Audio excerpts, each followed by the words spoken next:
Hey, Shabbat Shalom Mishpocha. Welcome to another edition of Haftarah Hashings. This is Haftarah Hashings installment number 7, and it's taken from Hosea chapter 12, verses 13 through 14, verses 13 to chapter 14, verse 10.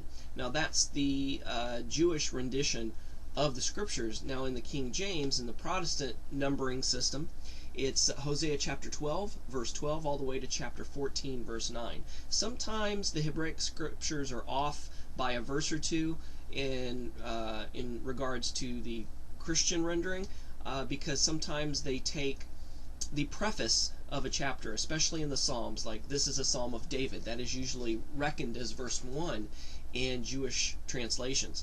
So anyway, this Haftarah hashing deals with Yisrael, or the house of Ephraim, and the house of Judah, the two kingdoms of Israel, the northern and southern kingdom, and how the kingdom of Judah, how the tribe of Judah, the house of Judah, prospers because they put their trust in God. They steer clear and stay away from idolatry. Therefore, they have God as their shepherd, and it kind of alludes to and hints that the house of Ephraim, or the house of Israel, the reason that they're going to be taken off into Assyrian captivity is because of their gross idolatry, because they're not keeping the commandments, because they're not allowing God to be their shepherd. They're being that rebellious little lost sheep that runs away and stays hid from the shepherd, not wanting to be found.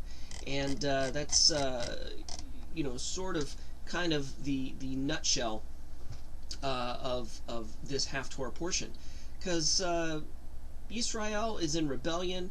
They're shepherdless, and because of that, they come under the curses, which is talked about in the Torah, especially Deuteronomy chapters 27 and 28, where it says such things as invasion and starvation and famine and death and war and captivity will all be a part of the curses of those who leave the shepherd, those who leave the Torah and following the commandments, where Judah does as well, but because of God's promise to Judah, Judah is rendered and called an adulteress, but she's not, and she's taken off to Babylonian captivity, but she eventually returns because of the promise to David, and the messianic promise that Judah would never be divorced from God, would never be separated from God, and this is to ensure the messianic lineage and line, at least partly, where Ephraim was divorced by God,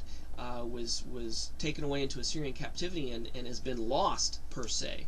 And slowly these tribes are recognizing who they are, finding out who they are through the scriptures, through documentaries, through science, through research, through archaeology, etc. And we see that Ephraim is beginning to come back slowly and surely, that the tribes are being found, they're being recognized, and they're starting to come back. But because of the law, the Torah, that God doesn't even negate himself in his own interest, how is Ephraim going to be a part of God again? Because according to the laws of divorce, that once a woman has went off and committed adultery after the divorce, you can't get married again. So this is where Messiah Yeshua comes in.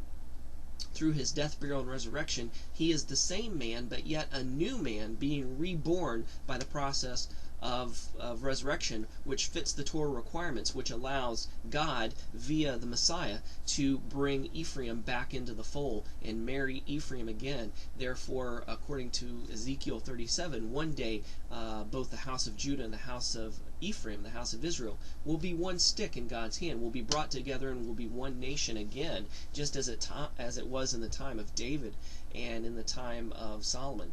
So this is the Haftarah portion for this week.